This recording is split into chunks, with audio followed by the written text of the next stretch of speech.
એનું રક્ષણ કરીશ. આવી એક પહેલી પ્રતિજ્ઞા હતી. અને બીજી પ્રતિજ્ઞા એ હતી કે હે પિતાજી, હું જીવનમાં ક્યારેય લગ્ન નહીં કરું.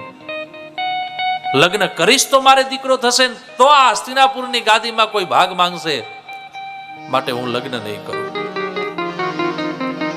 પોતાના પિતાને આપેલું વચન અને વચન ખાતર દાદા ભીષ્મ દુર્યોધનની સાથે લડ્યા છે. દુર્યોધનની સાથે રહીને લડ્યા છે. આવા બે વચનો અને એ વચન ની પૂર્ણતયા પ્રતિજ્ઞાને પાળનારો એને સંસ્કૃતમાં કહે છે ભીષ્મ. હકીકત એમનું નામ તો દેવવ્રત છે. દાદા ભીષ્મનું નામ દેવવ્રત છે. પણ એમણે જે પિતાની આગળ લીધેલા બે પ્રતિજ્ઞાઓ, એ પ્રતિજ્ઞાઓને એવી રીતે એમણે પાળી કે છેલ્લે બાળોને શૈયા ઉપર સુવાનો વારો આવ્યો. લોકોએ કદાચ ગાળો દીધી છે વર્તમાન સમયમાં, એ સમયમાં, અને અત્યારે તે આપણા મગજમાં જ્યાં સુધી ન સમજાય ત્યાં સુધી આપણે કહીએ કે દાદા ભીષ્મ જેવો મહાપરાક્રમી યોદ્ધા અધર્મની સામે રહીને લડે. પણ એનું એક જ કારણ છે, પિતાને આપેલા બે વચનો, અને વચનને નિભાવ્યા, ચાહે એના માટે સરસૈયા ઉપર સૂવું પડે તો મંજૂર છે. આ ભીષ્મ અને સામાન્ય નહીં સાહેબ, ગંગાનો પુત્ર. બહુ મહાભારતની લાંબી કથા છે, પણ એ ગંગાના પુત્ર ભીષ્મ, જેનો જન્મ મહાન,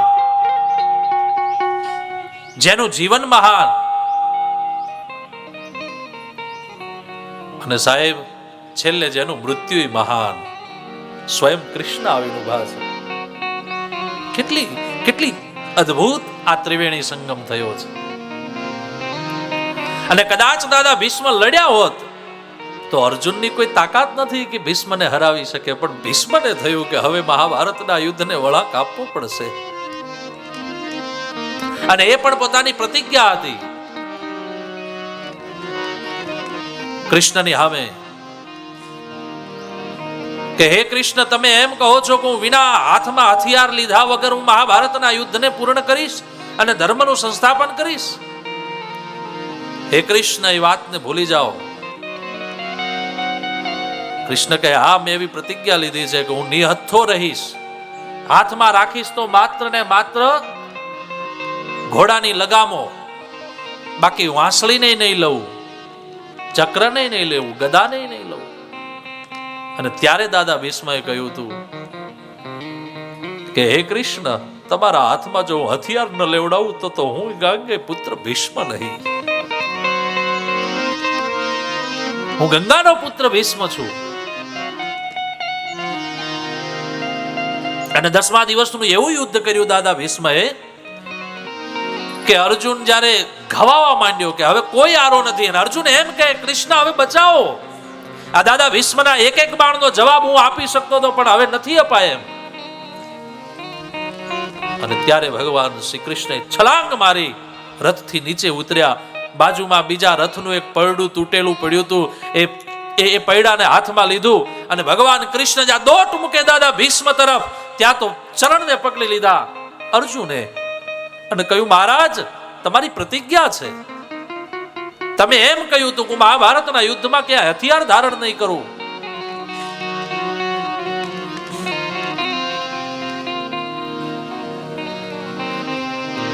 આપણે ત્યાં બે શબ્દ છે, એક અસ્ત્ર અને એક શસ્ત્ર.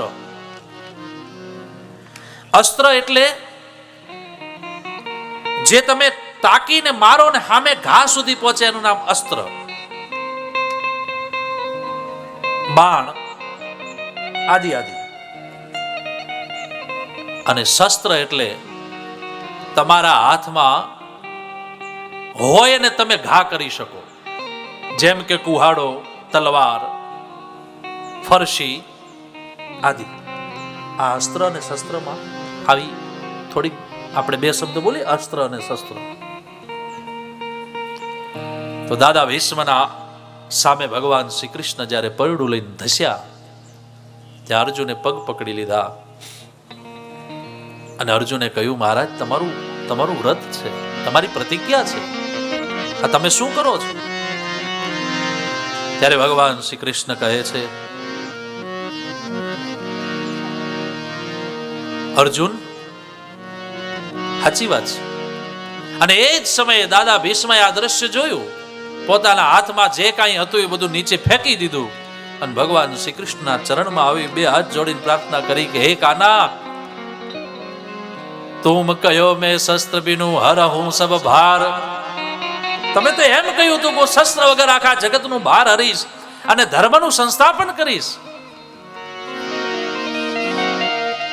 અને મારી સામે પ્રતિજ્ઞા હતી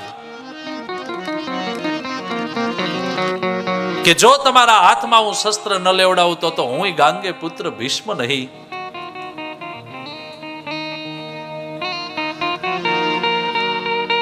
લાજત હે મેરી ગંગા જનની, શાંતનુ સૂત ન કહાઉં.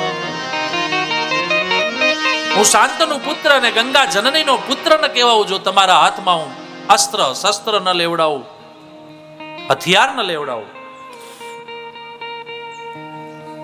અને ત્યાં તો ડારી ચક્ર હરી હસી પડ્યો.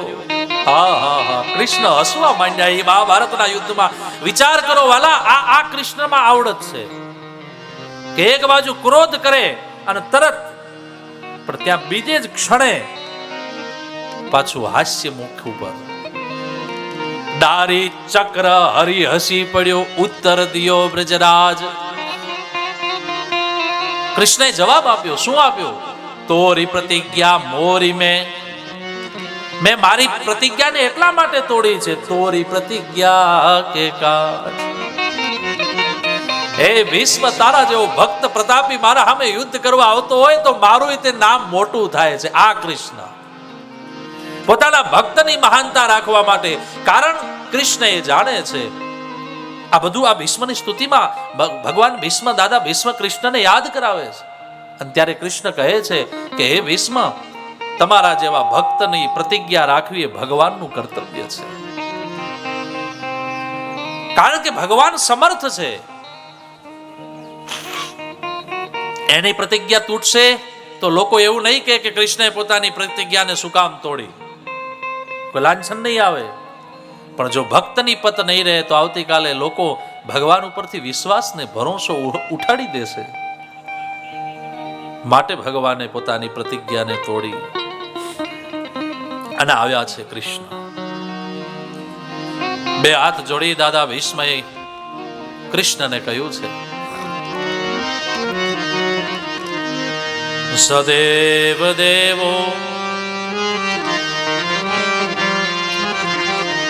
સદેવ દેવો ભગવાન પ્રતીક્ષતા કલેવરમ યાવદિદમ હિનોમ્યહમ પ્રસન્નહાસારુણલોચનોલ્લસન મુખાંબુજો ધ્યાનપથશ્ચતુર્ભુજ મુખાંબુજો ધ્યાનપથશ્ચતુર્ભુજ મુખાંબુજો ધ્યાનપથશ્ચતુર્ભુજ સદેવ દેવો ભગવાન પ્રતીક્ષતા. હે ભગવાન, હે કૃષ્ણ, તમે મારી પ્રતીક્ષા કરો. સદેવ દેવો ભગવાન પ્રતીક્ષતામ. હે કૃષ્ણ, તમે થોડી વાર મારી રાહ જુઓ. જ્યાં સુધી હું તમારા ચરણમાં મારા મનને ન લગાવું, જ્યાં સુધી મારું મન તમારામાં લાગી ન જાય, જ્યાં સુધી મારો આત્મા તમારામાં મળી ન જાય, ત્યાં સુધી હે કૃષ્ણ પ્રતીક્ષતામ, તમે ઉભા રહ્યો. આવું કોણ કહી શકે? જે ભગવાનનો ભક્ત છે એ ભગવાનને કહી શકે. માં દીકરાને કહી શકે, દીકરો માને કહી શકે, બાપ દીકરાને કહી શકે, દીકરો બાપને કહી શકે. કારણ એકબીજા ઓતપ્રોત છે. બસ એવી જ રીતે ભક્ત ભગવાનને કહી શકે, પ્રતીક્ષતામ, ઉભા રહ્યો. અને પછી ભગવાન યુધિષ્ઠિરજી મહારાજ દાદા ભીષ્મના ચરણમાં આવીને બેઠા છે અને થોડા આંખમાંથી આંસુડાઓ વહાવે છે ભીષ્મ દાદાએ કહ્યું, રડવાનો ટાઈમ નથી, આવું બધું કરાય નહીં, છાના રહ્યો. તારા જેવો રાજા જે ધર્મ છે, સ્વયં ધર્મ રડશે તો પ્રજાનું શું? માટે રડવાનું બંધ કરો.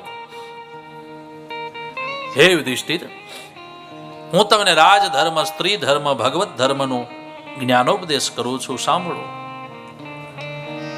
દાન ધર્માન, રાજધર્માન, મોક્ષ ધર્માન વિભાગસઃ, સ્ત્રી ધર્માન, ભગવત ધર્માન સમાસવ્યાસ યોગતઃ. રાજધર્મ, સ્ત્રી ધર્મ, ભગવત ધર્મ, આ બધા જ ધર્મો બતાવ્યા છે એક શ્લોકમાં. હવે આ બધા ધર્મને જોવા હોય તો પાછા મહાભારતમાં ભીષ્મ પર્વમાં જવું પડે, અને ત્યાં આનું આખું વિસ્તૃતીકરણ છે. દાદા ભીષ્મ એક રાજા માટેનું કયું કર્તવ્ય છે, રાજાએ શું કરવું જોઈએ, રાજાના માટે કેટલા કેટલા કામો છે, પ્રજા માટે એને શું કરવું જોઈએ, રાજ માટે શું કરવું જોઈએ, સ્ત્રીઓ માટે શું કરવું જોઈએ, ભગવત ધર્મ માટે શું કરવું જોઈએ, આ બધા જ ધર્મોનું વિવેચન છે મહાભારતમાં. તો આ બધા જ ધર્મોનું ઉલ્લેખન કર્યું, અને પછી દાદા ભીષ્મએ ભગવાન શ્રી કૃષ્ણની સ્તુતિ કરી છે. છેલ્લી અને પહેલી સ્તુતિ છે આ, આના પછી કોઈ સ્તુતિ નથી દાદા ભીષ્મની. એવા દાદા ભીષ્મે સ્તુતિ કરી. ભીષ્મ ઉવાચ, શ્રી ભીષ્મ ઉવાચ, ઇતિમતિરૂપકલ્પિતા વિતૃષ્ણા ભગવતી સાત્વત પુંગવે વિભુમ્ને. ઇતિમતિરૂપકલ્પિતા વિતૃષ્ણા ભગવતી સાત્વત પુંગવે વિભુમ્ને. સ્વસુખમુપગતે ક્વચિદ વિહર્તું પ્રકૃતિમુપેયુષે યદ્ભવ પ્રવાહ. સ્વસુખમુપગતે ક્વચિદ વિહર્તું પ્રકૃતિમુપેયુષે યદ્ભવ પ્રવાહ. ત્રિભુવન કમનમ કમાલવર્ણમ રવિકર ગૌરવરામ્બરમ દધાને. ભુવન કમલમ કમાલવર્ણમ રવિકર ગૌરવરામ્બરમ દધાને. વપુરલકકુલાભૃતાનનાબ્જં વિજય સખે રતિરસ્તુ મે નવદ્યા. વપુરલકકુલાભૃતાનનાબ્જં વિજય સખે રતિરસ્તુ મે નવદ્યા.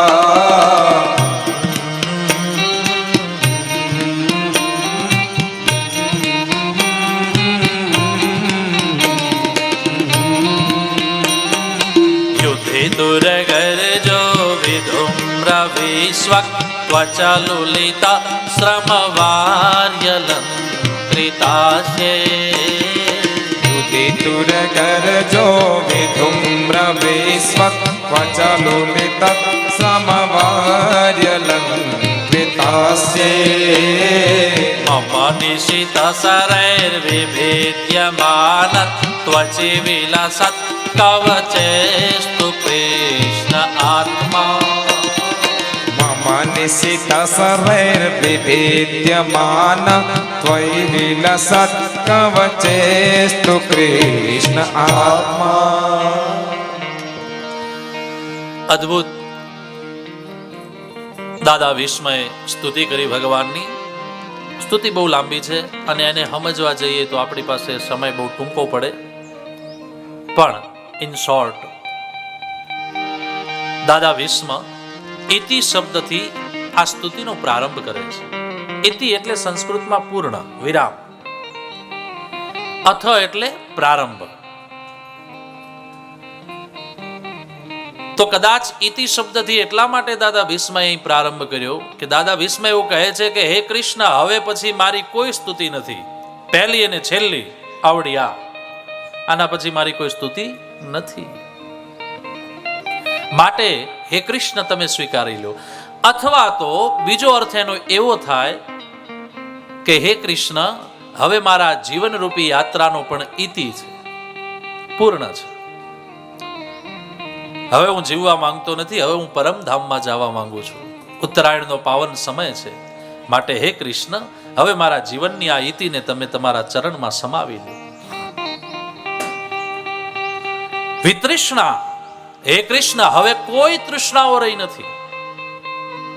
બસ જે સ્વપ્ન સેવ્યું હતું કે મહાભારતની હસ્તિનાપુરની ગાદીને સુરક્ષિત હાથોમાં હું જોઈ લઉં, બસ જોઈ લીધું. હવે મને સંતોષ. ભગવાન શ્રી કૃષ્ણને આ રીતની સ્તુતિ કરી અને પછી દાદા વિસ્મય ભગવાન શ્રી કૃષ્ણનામાં મનને પરોવ્યું અને ધ્યાન કર્યું એ ચતુર્ભુજ નારાયણનું. આ સ્તુતિમાં તો મહાભારતના યુદ્ધનું પણ વર્ણન છે કે ત્યારે તમે કેવા લાગતા હતા, હું તમને જોતો તો. આવું બધું અદ્ભુત રીતે વર્ણન છે. ક્યારેક ટાઈમ મળે તો ઘરે ભાગવતને વાંચજો.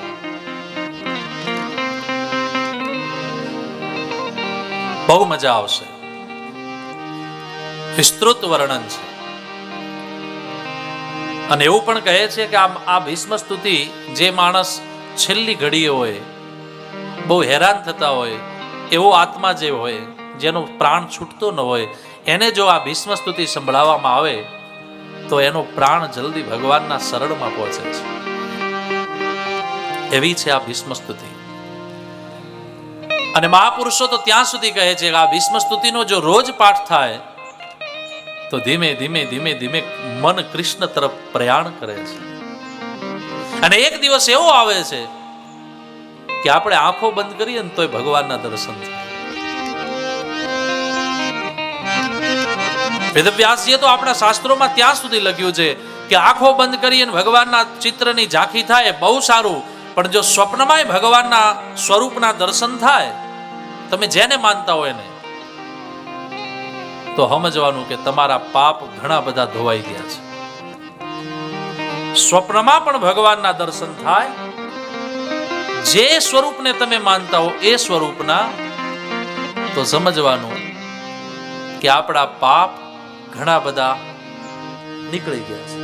આવું વેદવ્યાસજી પુરાણોમાં સિદ્ધ કર્યું છે. તો ભગવાન દાદા ભીષ્મએ ભગવાનની સ્તુતિ કરી અને પછી મનને ભગવાનમાં લગાવ્યું અને ધીમે ધીમે ધીમે ધીમે ભગવાનની એ મૂર્તિની ઝાંખીના દર્શન કરતા કરતા દાદા ભીષ્મના દિવ્ય દેહમાંથી દિવ્ય તેજ એક જ્યોતિ નીકળી અને જ્યોત ભગવાન શ્રી કૃષ્ણના હૃદયમાં સમાઈ ગઈ. આ દ્રશ્ય બધાએ જોયું, બધા પ્રસન્ન થયા, ખુશ થયા. 5 પાંડવો થોડી વાર દુખી થયા. એક મુહૂર્ત સુધી બધા દુઃખિત થયા. લખ્યું છે ભાગવતમાં, સ્વંત શ્વાસ ઉપારભૂત. ભગવાન શ્રી કૃષ્ણમાં એ દિવ્ય જ્યોતમાં જ્યોત મળી ગઈ અને દાદા ભીષ્મ ભગવાનના ધામમાં પધારી ગયા. પછી તો યુધિષ્ઠિરઃ કારયિત્વા મુહૂર્ત દુઃખિતો ભવત. એક મુહૂર્ત સુધી યુધિષ્ઠિરજી મહારાજ દુઃખી થયા, પણ પછી સાંત્વના આપી અને પોતાના દાદાનું અંત્યેષ્ટિ કર્મ કરાવ્યું, અગ્નિ સંસ્કાર કરાવરાવ્યા. કર્યા નહીં, કારણ કે રાજા છે એ અગ્નિ સંસ્કાર ન કરી શકે એવી મનુ મહારાજે એક દિવ્ય દ્રષ્ટિ આપી છે. શું કામ? એની બધી ઘણી બધી ચર્ચાઓ છે. તો દાદા ભીષ્મનું અંત્યેષ્ટિ કર્મ કર્યું અને પછી બધા જ હસ્તિનાપુર આવ્યા. ગાદીને સુરક્ષિત કરી ભગવાન શ્રી કૃષ્ણ થોડો સમય રોકાઈ અને પછી દ્વારિકા તરફ જવા માટે પ્રયાણ કર્યું. રથને તૈયાર કર્યો. ભગવાન શ્રી કૃષ્ણ રથારૂઢ થઈ અને નીકળે છે દ્વારિકા. વચમાં અનેક લોકો ભગવાન શ્રી કૃષ્ણનું સ્વાગત કરે છે અને સ્વાગત થતા થતા થતા ભગવાન શ્રી કૃષ્ણ દ્વારિકા આવે છે અનેક લોકોને મળ્યા છે. દ્વારિકાના કોઈ એવા વ્યક્તિ નથી કે જેને ભગવાન શ્રી કૃષ્ણ સ્વયં ન મળ્યા હોય. બધાને મળ્યા છે. રામાયણમાં જેમ ભગવાન રામ સરયુના કિનારે આવે છે અને બધાને મળે છે. અમિત રૂપ પ્રગટે તેહિ કાલા જથા જોગ મિલે સબહિ કૃપાલા. અમિત રૂપ પ્રગટે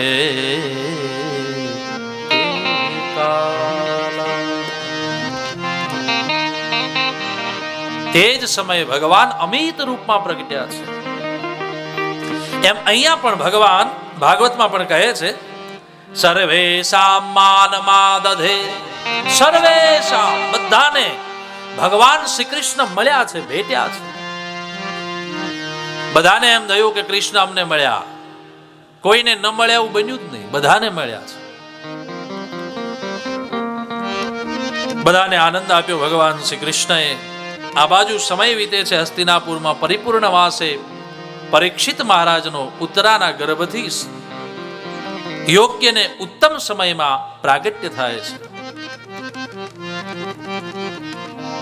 તતઃ સર્વ ગુણોદર કે સાનુકૂલ ગ્રહોદયે જગ્યે વંશધરઃ પાંડુર્ભૂયઃ પાંડુરિવોજસા. પાંડવ વંશમાં એક પૌત્ર પ્રગટ થયો. જેમ લાકડામાં અગ્નિ છે પણ દેખાતી નથી, પણ એ અગ્નિ લાકડામાંથી જ્યારે પેદા થાય ત્યારે લાકડાને બાળીને ભસ્મ કરી દે. બસ એવી જ રીતે માના ગર્ભમાં રહેલો એ બાળક પ્રગટ થયો. અને પછી તો બ્રાહ્મણોને બોલાવવામાં આવ્યા. વેદવાદી જ્ઞાનિષ્ઠ બ્રાહ્મણ દેવતાઓ આવ્યા અને એ બ્રાહ્મણ દેવતાઓએ વેદ મંત્રો દ્વારા જાત કર્મ આદિ કર્મ કરીને પછી નામકરણ સંસ્કાર કરાવ્યા છે યુધિષ્ઠિરજી મહારાજજીએ. બ્રાહ્મણો કહે છે, હે યુધિષ્ઠિરજી મહારાજ, તમારો આ દીકરો તસ્મા નામના વિષ્ણુરાત. વિષ્ણુના ગુણ ને લક્ષણો આમાં દેખાય છે, એટલા માટે આનું નામ અમે વિષ્ણુરાત રાખીએ છીએ. પહેલું નામ છે વિષ્ણુરાત.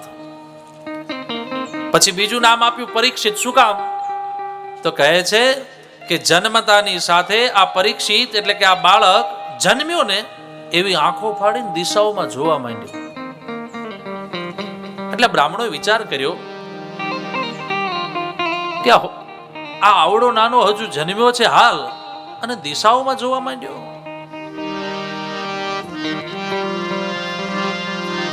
એટલે પછી નામ આપ્યું પરી. માને દ્રષ્ટિ, આંખ.